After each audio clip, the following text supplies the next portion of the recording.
ನಮಸ್ಕಾರ ಸ್ನೇಹಿತರೆ. ಇಬ್ಬರ ಜಗಳ ಮೂರನೆಯವರಿಗೆ ಲಾಭ ಅನ್ನೋ ಗಾದೆ ಮಾತಿದೆ. ಇದು ಅಕ್ಷರಶಃ ನಿಜ ಆಗೋ ಎಲ್ಲ ಲಕ್ಷಣಗಳು ಬೆಳಗಾವಿ ಮತ್ತು ಚಿಕ್ಕೋಡಿ ಕ್ಷೇತ್ರಗಳಲ್ಲಿ ಕಾಣಸಿಗ್ತಾ ಇದೆ. ನಿಜಕ್ಕೂ ಈ ಕ್ಷೇತ್ರಗಳಲ್ಲಿ ಯಾರಿಗೆ ಲಾಭ ಆಗಲಿದೆ, ಯಾರಿಗೆ ನಷ್ಟ ಆಗಲಿದೆ, ಎಲ್ಲವನ್ನು ಪಿನ್ ಟು ಪಿನ್ ಮಾಹಿತಿ ಕೊಡ್ತೀನಿ. ದಯಮಾಡಿ ನಮ್ಮ ಚಾನಲ್ ನ ಸಬ್ಸ್ಕ್ರೈಬ್ ಮಾಡಿ, ವಿಡಿಯೋನ ಲೈಕ್ ಮಾಡಿ, ಶೇರ್ ಮಾಡಿ. ಸ್ನೇಹಿತರೆ, ಈ ವಿಚಾರದಲ್ಲಿ ಬೆಳಗಾವಿ ಕ್ಷೇತ್ರಕ್ಕೆ ಸಂಬಂಧಪಟ್ಟಂತೆ ಬಿಜೆಪಿಗೂ ಸಹ ಲಾಸ್ ಆಗೋ ಎಲ್ಲ ಸಾಧ್ಯತೆಗಳಿದಾವೆ, ಕಾಂಗ್ರೆಸ್ಗೂ ಲಾಸ್ ಆಗೋ ಎಲ್ಲ ಸಾಧ್ಯತೆಗಳಿದಾವೆ. ಚಿಕ್ಕೋಡಿ ಕ್ಷೇತ್ರವನ್ನು ಗೆಲ್ಲಲೇಬೇಕು ಅನ್ನೋ ಜಿದ್ದಿಗೆ ಬಿದ್ದಿರ್ತಕ್ಕಂತ ಸತೀಶ್ ಜಾರಕಿಹೊಳಿ ಅವರ ಕುಟುಂಬ ಈಗ ಒಂದಾಗಿದೆ. ಜಾರಕಿಹೊಳಿ ಅವರ ಕುಟುಂಬ ಉತ್ತರ ಕರ್ನಾಟಕದಲ್ಲಿ ತಮ್ಮದೇ ಆದ ಪ್ರಭಾವವನ್ನು ಹೊಂದಿದೆ. ಅವರ ಶಕ್ತಿ ಎಂತಹದ್ದು ಅಂದ್ರೆ ಸರ್ಕಾರನ ತರಲೂಬಹುದು, ಬೀಳಿಸಲೂಬಹುದು. ಅದರಲ್ಲೂ ಬೆಳಗಾವಿ ರಾಜಕಾರಣದಲ್ಲಿ ಜಾರಕಿಹೊಳಿ ಅವರ ಫ್ಯಾಮಿಲಿಯ ಪ್ರಭಾವ ಅಷ್ಟಿಷ್ಟಲ್ಲ. ಬೆಳಗಾವಿ ಕ್ಷೇತ್ರದಲ್ಲಿ ಸ್ಥಳೀಯ ಸಂಸ್ಥೆ ಚುನಾವಣೆಗಳಿಂದ ಹಿಡಿದು ಎಂಎಲ್ಎ, ಎಂಪಿ ಚುನಾವಣೆಗಳವರೆಗೂ ಜಾರಕಿಹೊಳಿ ಕುಟುಂಬದ ಪ್ರಭಾವ ಇದ್ದೇ ಇದೆ.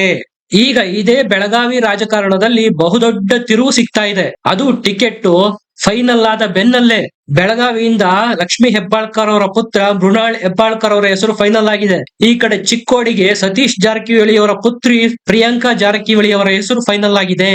ಬಿಜೆಪಿಯಿಂದ ಬೆಳಗಾವಿ ಕ್ಷೇತ್ರಕ್ಕೆ ಸಂಬಂಧಪಟ್ಟಂತೆ ಶೆಟ್ಟರ್ ಅವರ ಹೆಸರು ಕೇಳಿ ಬರ್ತಾ ಇದೆ. ಅದು ಆಗ್ಲಿಲ್ಲ ಅಂದ್ರೆ ಸುರೇಶ್ ಅಂಗಡಿ ಅವರ ಪುತ್ರಿ ಶ್ರದ್ಧಾ ಅಂಗಡಿ ಅವರಿಗೆ ಟಿಕೆಟ್ ಸಿಗೋದು ಬಹುತೇಕ ಖಚಿತ ಅಂತ ಹೇಳಲಾಗ್ತಾ ಇದೆ. ಬೆಳಗಾವಿ ಕ್ಷೇತ್ರದಿಂದ ಕಾಂಗ್ರೆಸ್ ಹೈಕಮಾಂಡ್ ಲಕ್ಷ್ಮೀ ಹೆಬ್ಬಾಳ್ಕರ್ ಅವರಿಗೆ ನೀವೇ ನಿಲ್ಲಿ ಅಂತ ಒತ್ತಡ ಆಗ್ತಾ ಇತ್ತು. ಆದರೆ ಅವರು ಆ ಒತ್ತಡವನ್ನು ಸೈಡಿಗೆ ಸರಿಸಿ ತಮ್ಮ ಪುತ್ರ ಮೃಣಾಲ್ ಹೆಬ್ಬಾಳ್ಕರ್ ಅವರಿಗೆ ಟಿಕೆಟ್ ಕೊಡಿಸುವಲ್ಲಿ ಯಶಸ್ವಿಯಾಗಿದ್ರು.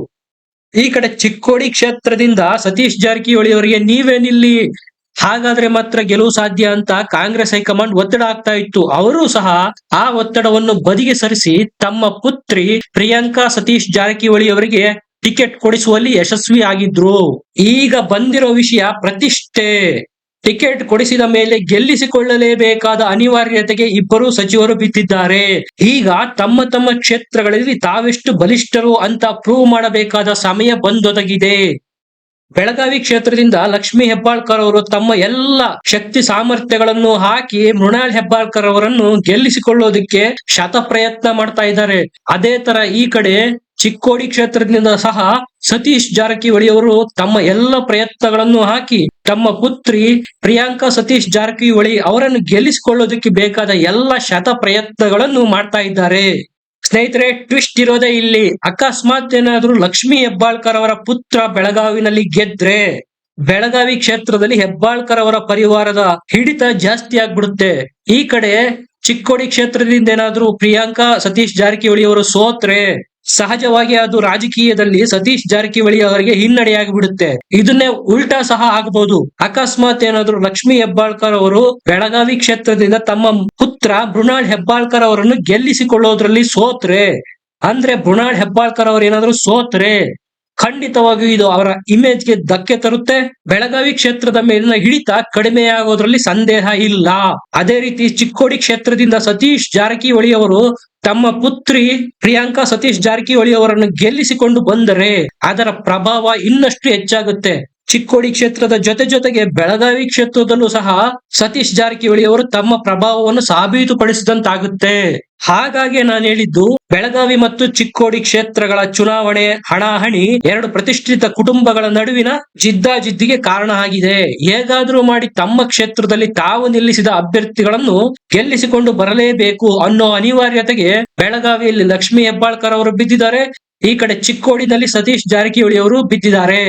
ಬೆಳಗಾವಿ ಕ್ಷೇತ್ರದಲ್ಲಿ ಪಂಚಮಸಾಲಿ ಓಟ್ಗಳು ಜಾಸ್ತಿ ಪ್ರಮಾಣದಲ್ಲಿದ್ದಾವೆ. ಲಕ್ಷ್ಮೀ ಹೆಬ್ಬಾಳ್ಕರ್ ಅವರಿಗೆ ಪೂರಕವಾಗುವ ಎಲ್ಲ ವಾತಾವರಣಗಳು ಇದಾವೆ. ಅಕಸ್ಮಾತ್ ಏನಾದ್ರು ಈ ಕ್ಷೇತ್ರದಲ್ಲಿ ಲಕ್ಷ್ಮೀ ಹೆಬ್ಬಾಳ್ಕರ್ ಅವರ ಕೈ ಮೇಲಾಯ್ತು ಅಂದ್ರೆ ಸಹಜವಾಗಿ ಅದು ಸತೀಶ್ ಜಾರಕಿಹೊಳಿ ಅವರ ಕುಟುಂಬ ಬೆಳಗಾವಿ ಕ್ಷೇತ್ರದಲ್ಲಿ ಮಂಕಾಗೋದು ಸಹಜ. ಈಗಾಗಲೇ ಲಕ್ಷ್ಮೀ ಹೆಬ್ಬಾಳ್ಕರ್ ಅವರು ಸಚಿವರಾಗಿದ್ದಾರೆ. ಬೆಳಗಾವಿ ಕ್ಷೇತ್ರದಲ್ಲಿ ತಮ್ಮ ಪ್ರಭಾವನ ದಿನದಿಂದ ದಿನಕ್ಕೆ ಜಾಸ್ತಿ ಮಾಡ್ಕೊಳ್ತಾ ಇದ್ದಾರೆ. ಅದಕ್ಕೆ ಡಿ.ಕೆ. ಶಿವಕುಮಾರ್ ಅವರ ಬೆಂಬಲ ಸಹ ಇದೆ. ಇದೆಲ್ಲವೂ ಈಗ ಸತೀಶ್ ಜಾರಕಿಹೊಳಿ ಅವರ ಕುಟುಂಬದ ನಿದ್ದೆಗೆಡಿಸಿರುವುದು ಗ್ಯಾರಂಟಿ. ಇದು ಕೇವಲ ಸತೀಶ್ ಜಾರಕಿಹೊಳಿ ಅವರ ಪ್ರತಿಷ್ಠೆಯ ಪ್ರಶ್ನೆ ಅಲ್ಲ, ಇಡೀ ಜಾರಕಿಹೊಳಿ ಅವರ ಕುಟುಂಬದ ಪ್ರತಿಷ್ಠೆಯ ಪ್ರಶ್ನೆಯಾಗಿ ಮಾರ್ಪಾಡಾಗಿದೆ. ಹಾಗಾಗಿ ಈಗ ಸತೀಶ್ ಜಾರಕಿಹೊಳಿ ಅವರು, ರಮೇಶ್ ಜಾರಕಿಹೊಳಿ ಅವರು, ಲಕ್ಕನ್ ಜಾರಕಿಹೊಳಿ ಅವರು ಎಲ್ಲರೂ ಒಂದಾಗಿ ಚುನಾವಣಾ ರಣತಂತ್ರವನ್ನು ರೂಪಿಸ್ತಾ ಇದ್ದಾರೆ. ಇದು ಈಗ ಬರ್ತಾ ಇರೋ ಲೇಟೆಸ್ಟ್ ಬೆಳವಣಿಗೆ. ಈಗಾಗಲೇ ರಮೇಶ್ ಜಾರಕಿಹೊಳಿ ಅವರು ಇಂಡೈರೆಕ್ಟ್ ಆಗಿ ಬಿಜೆಪಿಗೆ ಮೆಸೇಜ್ ರವಾನೆ ಮಾಡಿದ್ದಾರೆ. ಶೆಟ್ಟರ್ ಅವರೇನಾದ್ರೂ ಬೆಳಗಾವಿಗೆ ಬಂದ್ರೆ ನಮ್ಮ ಸಪೋರ್ಟ್ ಇಲ್ಲ ಅಂತ.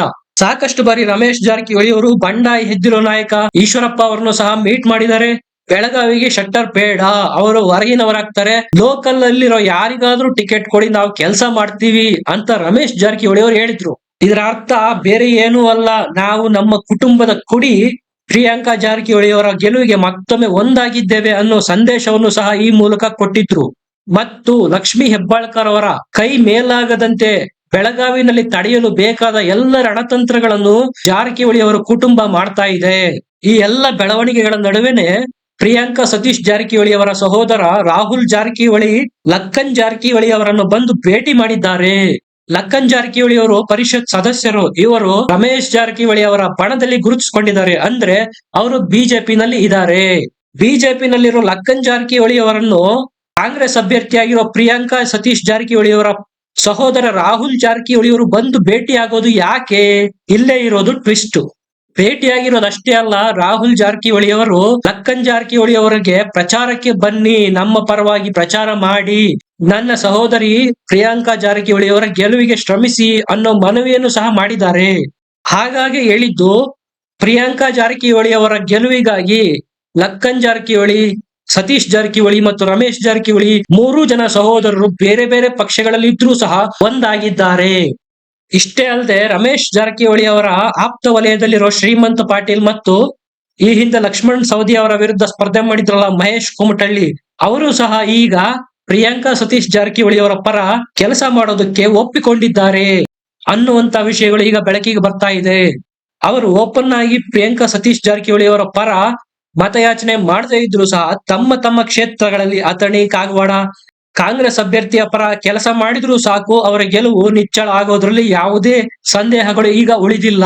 ಅಥಣಿ ಕ್ಷೇತ್ರದಲ್ಲಿ ಲಕ್ಷ್ಮಣ್ ಸವದಿ ಅವರು ಬಂಡೇಳೋ ಎಲ್ಲ ಸಾಧ್ಯತೆಗಳು ಇದ್ವು. ಆದರೆ ಸಿದ್ದರಾಮಯ್ಯನವರು ಇದರ ಮುನ್ಸೂಚನೆಯನ್ನು ಅರಿತು ಅವರಿಗೆ ಬೇಕಾದ ಎಲ್ಲ ಅನುದಾನಗಳನ್ನು ತತ್ಕ್ಷಣಕ್ಕೆ ಬಿಡುಗಡೆ ಸಹ ಮಾಡಿದ್ದಾರೆ.